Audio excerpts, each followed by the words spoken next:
The thoughts that go through your mind when you find out you have so little time is everything that you need to say to everyone that you love.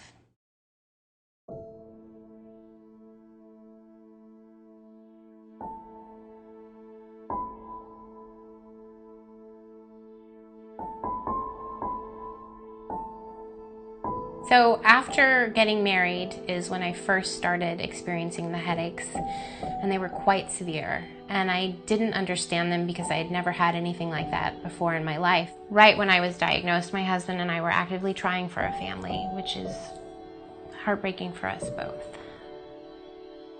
And then I was diagnosed this past New Year's. We went away to the wine country for kind of a New Year's Eve celebration, and by Jan 1, the following day, I was diagnosed with cancer and told I was terminally ill.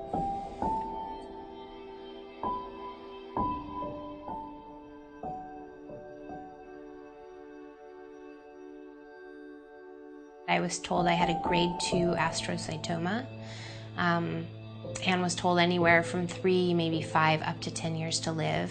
I have to tell you, when you're 29 years old, being told you have that kind of timeline still feels like you're being told you're gonna die tomorrow. 70 days post-op, I went in for another MRI and was told I had had a grade change. They were looking and saying it looks like grade 4, which is the worst and most aggressive form of brain cancer. It's called a glioblastoma. So that was a major shock to my system and the system of my family, because it went from having potentially years of time to being told I had like 6 months. My parents spent a couple months, they just wanted to search for a miracle. In the beginning, I hoped for everything. First I hoped that they had just the wrong x-rays, the wrong set of scans. It was all just a big clerical mishap. Your brain will do really strange things to you when you don't want to believe something. You will come up with fairy tales.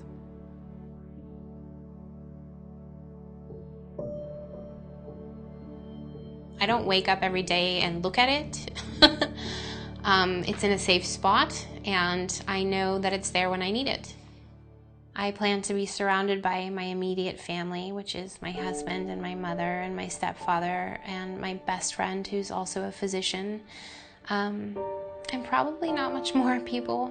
And I will die upstairs in my bedroom that I share with my husband,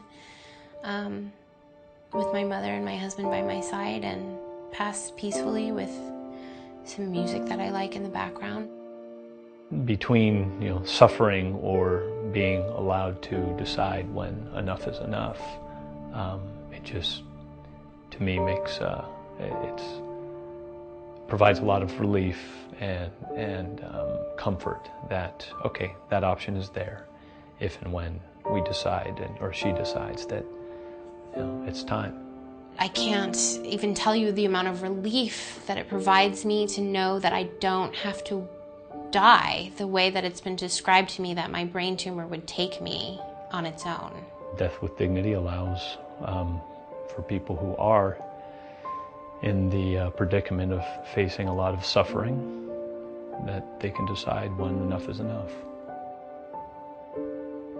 Brittany's always been kind of bigger than life.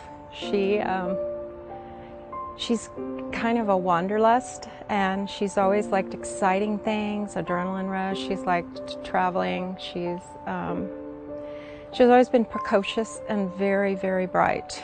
And anything she set her mind to, she did. Since becoming ill, I have traveled and continued. My husband and I took a beautiful trip to Yellowstone. It was exquisite. And then I went with my best friend to Alaska, and we went to Denali National Park, and we went to Seaward and Kenai Fjords and kayaked up to the glaciers. And then I met my mother in Juneau, and we took this spectacular boat trip. Before I pass, I'm hoping to make it to the Grand Canyon, because I've never been. And that's all I can do, is set little goals like that, and all those things make every day worthwhile. My hope now is that my daughter can live her life the way she wants to, that she can make the decisions that she wants to, that she can be who she is, which is this very autonomous, bright, well-read, well-traveled person who loves adventure. She's kind of got me into this thing where now we've agreed to meet. And so I'm going to go on a traveling adventure. And it's a place like I'm kind of scared to go to, Machu Picchu. A lot of climbing, but she said she'd meet me there. And so damn it, I'll go. I hope to enjoy however many days I have left on this beautiful earth and spend as much of it outside as I can, surrounded by those I love.